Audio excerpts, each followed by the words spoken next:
comment remplacer les batteries d'un capteur de vibration Andromedia Technologies. Tout d'abord, on commence par dévisser les vis du couvercle.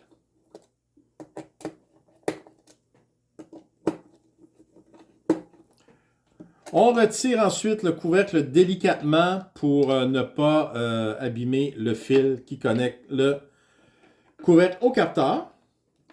Prochaine étape, mettre le capteur à off. Petit truc de mémoire, puisque ce capteur utilise des batteries commençant par B, pour que le capteur soit à on, le petit bouton ici doit être vers le bas, qui commence par B également. Mais puisque nous, on veut plutôt mettre le capteur à off pour remplacer ses batteries, on va mettre le petit interrupteur dans l'autre position, donc vers le bas, vers le centre du capteur, pardon. Je dis bien vers le centre. Donc, maintenant, notre capteur est à off. On enlève les batteries en commençant par le couvercle. Je vous conseille de vous aider d'un petit tournevis plat. Ça facilite grandement la manœuvre. On fait la même chose pour les deux batteries à l'intérieur du capteur. Mais ici, je vous invite peut-être encore à être plus minutieux, parce qu'on a quand même des fils qui sont assez sensibles, n'est-ce pas?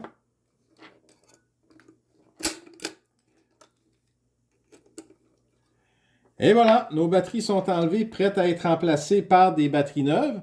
Même si les batteries sortent d'un paquet, je vous invite quand même à mesurer leur voltage. C'est très important pour la durée de vie des batteries. Des batteries neuves devraient normalement avoir un voltage de 1,8 volts. C'est plus élevé qu'une batterie standard, c'est normal, parce qu'ici, on parle de batterie lithium-ion de très haute capacité.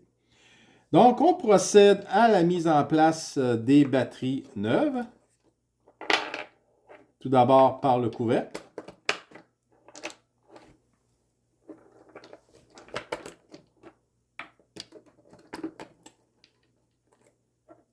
Ensuite, on termine par les deux batteries à l'intérieur du capteur lui-même.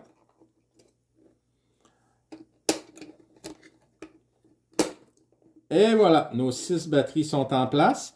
Donc, la prochaine étape, c'est de remettre l'interrupteur à on. Donc, je vous rappelle, on est alimenté par batterie qui commence par B. Donc, on met l'interrupteur vers le bas qui commence par B également. Et voilà, notre capteur est maintenant à on. Dernière chose qu'on doit faire pour que le capteur envoie des données fiables, c'est d'appuyer sur le bouton de remise à zéro, le bouton ici, qu'on peut reconnaître par la lettre R. On appuie dessus de 3 à 4 secondes, et 1, et 2, et 3, et 4. Donc, ceci permet de faire la calibration du capteur. Donc, dans quelques secondes, on va voir une lumière rouge qui s'allume pour indiquer que le capteur fonctionne parfaitement, comme on vient de le voir. Donc, la dernière étape consiste à remettre le couvercle en place et à visser les 4 vis.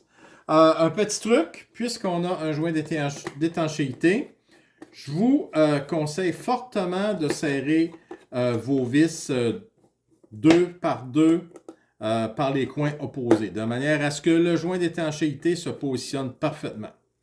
Et voilà. Merci.